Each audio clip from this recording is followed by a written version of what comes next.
Accountability Cleveland City Council to order. Please call the roll. Present. Present. No, you deserve Here. one. That's crazy. Here, Here.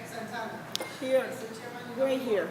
Thank you, Madam Clerk. If you could please excuse Council Members Santana and Casey. Thank you so much. Director, come on up. Join us at the table.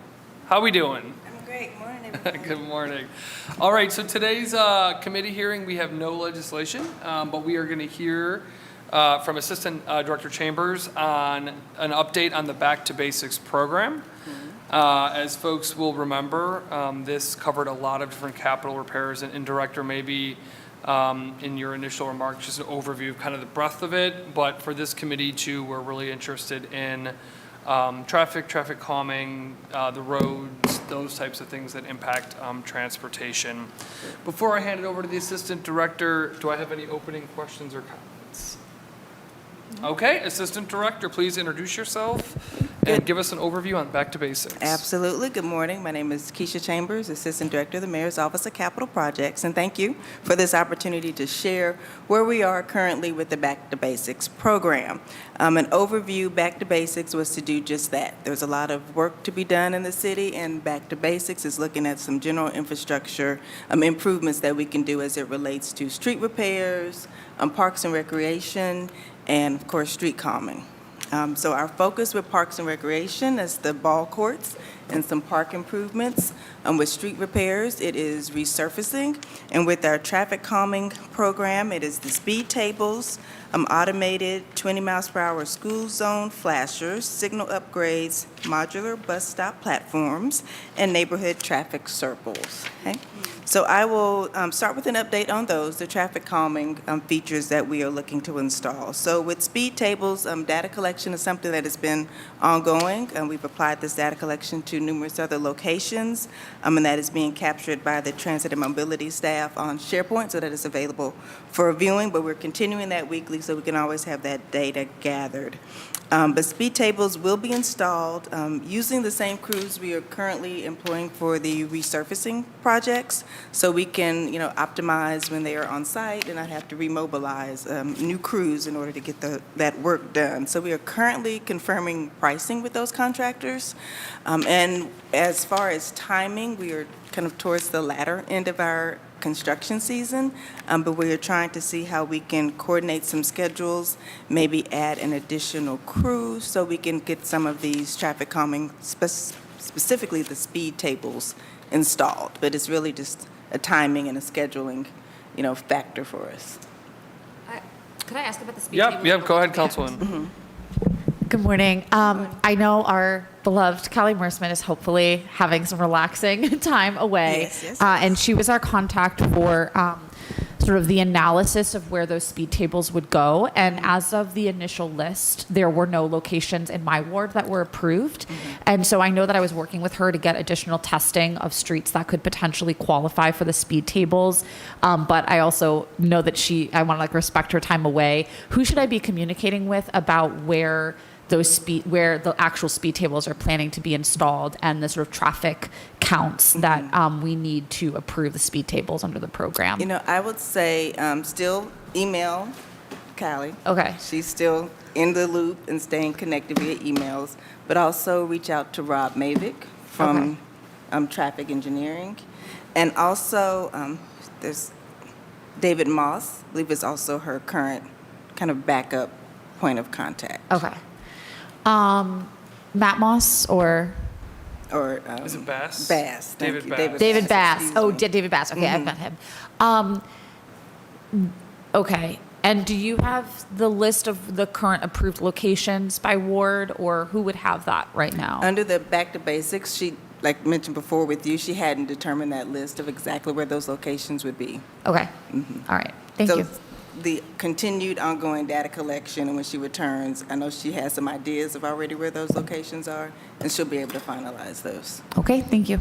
Thank you. Director, do we have a rough timeline on when the cutoff to submit recommendations or data will be for that program? No timeline. I think because this data collection is ongoing, as Okay. long as there's still funds available to implement these It's kind of a tools. rolling. Absolutely. Okay, great. Councilman, do you have a question? Yeah, it's going to be chaotic if we keep going back and forth. How do you want to do this? Well, let's let the director get through her presentation, if you don't mind. If you have something specific on a point that you really want to make, I can hold- if not, just jot it down I'm in writing the it down. notebook. All right, Okay, great. very good, All very right, good. Director, please continue. Sure.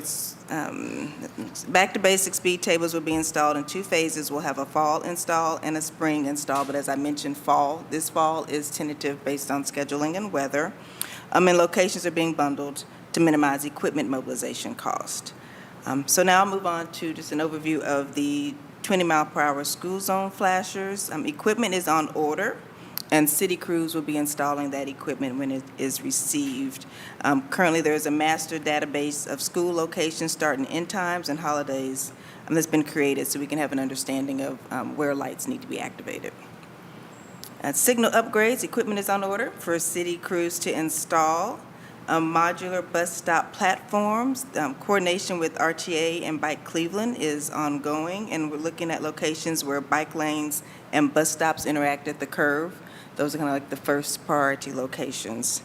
Those specs and quotes are being finalized for those locations to be bid out. I do not have a list of those locations. And then for the traffic circle location, confirmation and design will commence winter of 2023, 2024. Great, great. Thank you. Okay, we'll pause there. On that note, Director, can you talk a little bit more about the signal upgrades and what that entails? What exactly is that program? I cannot speak to that exactly, All right. actually. Okay, well, let's make sure that if we can get for the committee additional information on that program. Is that a program through Cali's shop or through? And that is a combination between Cali and traffic engineering. Okay. Okay. So they're looking at how to improve signal, what is that? What do you call it? When you, the timing Prioritization? control? Yeah. Right. Yeah, okay, okay. And then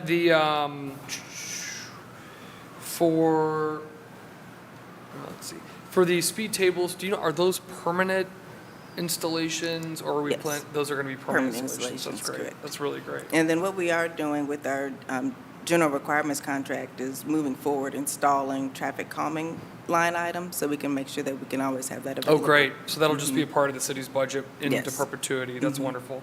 So that for the viewing public, that's not just the money from Back to Basics, but into the future, we're going to be budgeting traffic calming. I appreciate that, Director, and I'll note, as I've said many times, this is a top priority for my residents. I'm sure a lot of folks around the table complain about speeding cars and out-of-control drivers and safety on our roads, whether you're a pedestrian or cyclist or otherwise. So I'm glad to see that that's going to be a part of the proposed budget moving forward as just kind of a habitual piece. Director, and I'm sure this is, a topic we can also follow up with Callie and others, but are we aware in this or other, are we looking at kind of low-cost interventions to like the delineators along bike lanes, bump outs? Do we know, is that a part of this program? It's not a part of this program. I think I've seen that more in our Complete and Green Streets Yeah. efforts and some of our other bike way activities that are going on. Great, great. Yeah, and I would, It's noted as far as how we delineate those spaces. that's great. And I was just, having sent along the examples too in Washington, D.C., how they have, curb, bike lane, a delineator, and then a parking lane, which seems to work really well because then you kind of have the cars that buffer the parking lane. So, and I've said this, talked to the planning director and others about this, but I think it's a really good, I think DC's got a really good model on how they can accommodate both parking and really high quality bike lanes. So we'll continue to talk about that. So on the initial section of traffic calming, Councilman Slife. Sure. We're doing between Back to Basics and the regular street resurfacing. 11 streets are being done in Ward 17 this year, so it's a good thing. But I do hear from residents a bit of anxiety that in resurfacing the street, we actually make it more enticing for people to speed down it. Or to use it as a cut through or something like that. So, I'm trying to be cognizant. I know that the initial pilot program for the speed tables were really focused on a combination of traffic volume and kind of highest speed. So there were, for example, no pilot locations in Ward 17 because there were parts of town where there was more reckless driving, I suppose. I guess to that end, I want to continue to kind of push the administration on how we can use a lot of these things also just to incentivize good behavior. So whether it might not be the highest volume side street, it might not be the worst speeding, but if there's a school or people are just using it to cut over to get onto the interstate, things like how do we kind of keep our side streets quieter and keep our traffic on the main roads. I'd be interested in how we can push traffic engineering, capital projects, and all the partners to put that as one of the benefits of this in addition to how it's been studied. The other thing is I think it would be useful, maybe starting next year, to do kind of like before and after traffic studies of streets that we know are going to be resurfaced, so that if we're going to be budgeting money for these implementations during that sort of project, that we're able to maybe anticipate on the front end over time, like that resurfacing a street of this length allows people to go faster, and they do so to X degree, so we can kind of cut it off at the pass rather than being so reactive. The last thing on the traffic calming, I guess, so the reason that we are waiting for street resurfacing crews and why this might get bumped to the spring is because instead of doing the plastic ones that you bolt into the ground, we've determined that the asphalt version is preferable and lower cost. Is that correct? Definitely more permanent. More permanent. Yeah. As that list is being finalized, I mean, I'd love for it to begin in the fall, but will there be engagement back with council so that we kind of know, I think between being able to comment on the specific location, but also engage. I could imagine someone being upset that, now there's a speed table in front of their house and they're worried if they can park there legally, like that there does need to be some degree of community engagement before crews just get out there and start doing it. So can we just make sure that those final locations are brought to council so that we can be part of that engagement process? Absolutely. And Callie is committed to meeting with everyone individually to go over those speed tables. Okay. I have a couple other questions about the other stuff, but okay. The 20-mile-an-hour school zones, do you know, Assistant Director, does that list of schools and the hours, is that beyond CMSD and non-CMSD schools? Or do you know if the list is only CMSD schools at this point? It's not defined if it's just CMSD schools. Anecdotally, at least in the part of town I represent, it seems that the schools that don't have the 20-mile-an-hour flashers tend to be non-public. Like there's one, we got some installed by a school at the mosque. There's a couple schools on Rock River Drive.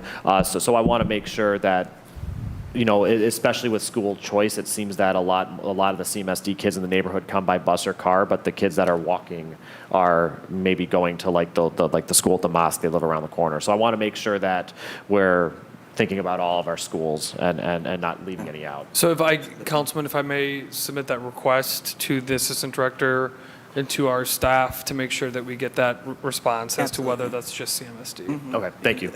And then my final question for the traffic circles, is that funding for the expansion of traffic circle projects like that already exist on Franklin, or are there active plans to install more traffic circles around town, and do we have those locations, or is this all sort of conceptual still at this point? This is active plans to install new traffic circles, but the locations have not been confirmed.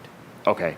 It'd be interesting, and I know that the determination of those locations falls more on traffic engineering than capital projects, but I think that's another thing that I'm personally, I think they're great. I know that there's a learning curve, but I got little kids in the car. I don't want people T-boning me, but I know that they can become controversial or confusing at first. So I think that engagement on the forefront would be valuable, and understanding kind of what the physical dimensions that are required for like the traffic circle at Steelyard versus the traffic circles on Franklin would be useful to kind of see if this is an implementation that might work at a intersection in Ward 12 that, Councilman Moore keeps getting complaints about. Is this something to kind of keep in the back of the mind? So that's all I had. Thank you, Councilman. And I'll just concur with that. We've had quite a few traffic circles installed in Ward 3.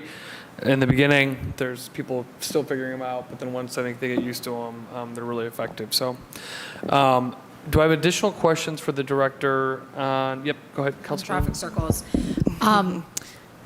Since we don't know the locations, could you confirm that they're not going to be installed this construction season, that any traffic circles or back to basics would be next It construction would be season? next season, Okay. yes. It would have to be designed, so once they're determined, finalized, then designed, and then for install in 2024. All right, great, thank you.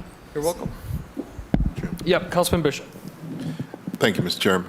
Mr. Chairman, to the Assistant Director, it's a conversation I had with Chief Tillman sometime, I think it was earlier in the year or last season, but she mentioned that when we start to pave streets in our paving plan, she was looking at ways to put the speed tables into the streets, that's made into the streets through the forming of the asphalt.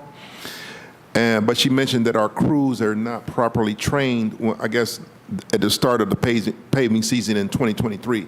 She said the crews were not properly trained to be able to execute that plan. Has there been any movement on that, Director, do you know? So for that paving program and for our streets that the Streets Department does, I'm Right. not sure if they have been trained to do that Right, that okay. work. But for the Back to Basics, we have a contractor on board that is able to do that work. Okay, the speed tables or the paving? Speed tables. So the contractor, the idea is to do both at the same time, since Right. it's going to be mobilized. So our contractor that we're using for the speed tables is able to do that work. Okay, all right, thanks. Thank you, Councilman. That's good. Good to know. Good questions, too. Yes, Councilwoman. Yes, thank you. I just have one question. Now, with the back to basic, with this information, can we? The question is this the final information? That can be shared with shared with our constituents at the community meeting, per se. Now. This information that we have as it stands, sure. We would probably rather we wait until we actually know locations, so we can at the same time get some feedback from the constituents about those locations. Thank you, Councilman. But I think it's a really good point. And to the Assistant Director, you heard from Councilman Gray and Slife, making sure that we have that community engagement once that gets up and running. I know the Councilwoman has very well attended community meetings, so that would probably be a great opportunity once we have some of those locations up and running to meet with her folks. Absolutely. So do we have any additional questions in the traffic calming? Heather, representing Councilmember Spencer today, I want to recognize you. Did you come with any thoughts, questions, comments, or concerns that you wanted to share with the committee on behalf of the Councilwoman? No, I second all of your concerns about community engagement because our residents, just like Ms. Councilman, are very concerned about the speed on streets. And we have heard the same. Why don't you come on up to the mic so you can be, come on up to the table. Representing Councilwoman Spencer, come on up. Come on up. So the folks online can hear what you're saying, so. Good morning. Good morning. This is a very nice table. And please introduce yourself. My name is Heather Lazar. I am the Ward 15 neighborhood advocate under Councilmember Jenny Spencer. And everything that you've discussed this morning is something that our residents call into the office very frequently about. Councilmember Slife, when you said the resurfacing entices speed, some residents have actually said, don't resurface our street. We don't want speeders. So I think a before and after study would be incredibly helpful in really, documenting that and putting some truth and statements to that understanding and that belief. The community engagement is so important. So we look forward to all of the proposals. This is very exciting, and we have an obligation to protect our pedestrians, bicyclists, residents, and so it'll be a process. Great. Thank you so much. Appreciate you. that. Absolutely. And you can hang out with us if you'd like.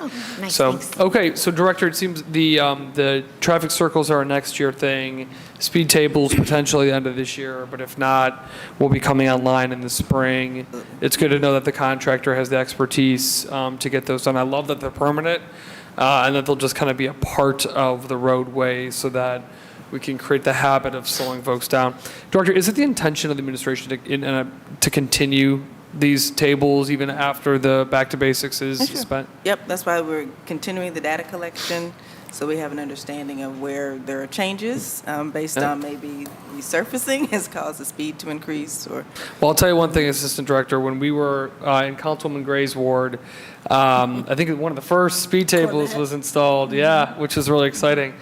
And afterwards, we were all there, and a gentleman who lived on the street drove down the street and went over the hump, and he rolled his window down, and he said, whosever idea this was, it was a great idea. Because apparently a lot of folks on the street were complaining about the speeding. So it was really good anecdotal feedback in the moment from a resident saying this is a great idea. So, Good and to I hear know our residents want these as well, so it's good to hear that it's strategically a part of a long-term plan to install these. And again, when we initiated this program, I said the only issue with my residents is once you install them on one street, everybody's going to want one. I mean, that's a part of, which is a good problem to have, right? Because folks want to see them, but I know that this is going to be a really welcome addition in the community for the neighborhoods. Director, on the repaving, I know that there were dollars for repaving.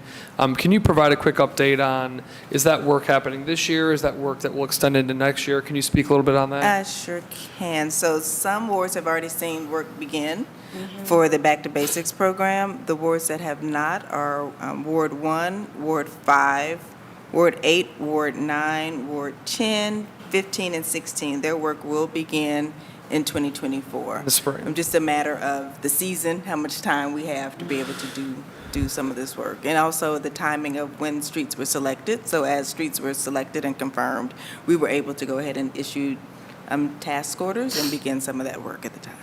Thank you so much. Appreciate that. Okay. And Slight sent us a picture because his street was done. So thank Yeah. you, Councilman Slight, for sharing that with us. Wonderful. Appreciate it. And we want to recognize the fact that none of this would be possible, this funding, if it weren't for President Biden and Vice President Harris, as well as our congressional delegation that voted for the infrastructure law. Congresswoman Brown, I think it was her first vote as a congresswoman, was for some of the bipartisan infrastructure dollars as well as the ARPA dollars that have been used to fund these programs. So we always want to recognize the fact that when we think about these big federal programs and how does it reach people and do people see and feel it, well, these speed humps that will slow folks down on your street, the repaved streets, the enhanced traffic signals, the enhanced school zones, these are all happening because of President Biden's leadership and in Congress, those that voted for it will say, and getting these funding sources to local governments. So we want to recognize and appreciate that as well. So. And I'd like to add where work is being done, the Back to Basics ARPA work is being done. We are having signs installed. Great. To recognize the wards that they're in, the council members that contributed to this activity. And does it recognize that it's funded through the Yes, rescue? it That's does. great. And I think it's really important too, so our residents know that, these improvements are happening because of these laws that have come into place. I think that's really important. I'm glad to hear that. So. And I Chairman feel Corrick, like may I Yeah, ask another please. question? And this is something that possibly Assistant Director Chambers, you might not be able to answer, but the success of the speed tables was so great and the feedback was so wonderful that immediately so many residents began submitting requests. As you asked, what's that sunset on submitting a request for a location for a traffic study? I know that we are a little behind because we've been inundated with requests, which is a good thing.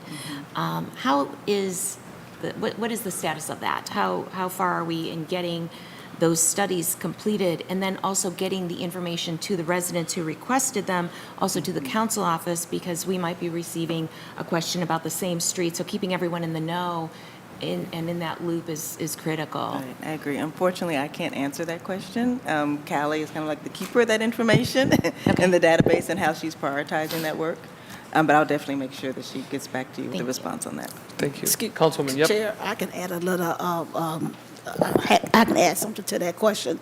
Where I work with Commissioner Maverick, when I sent him the data to a survey of the intersections in Ward 4, he goes out, it's a 2-week survey, he goes out, and then when he comes back, he sent me the GPS map of my ward where the data is implemented, dealing with the survey.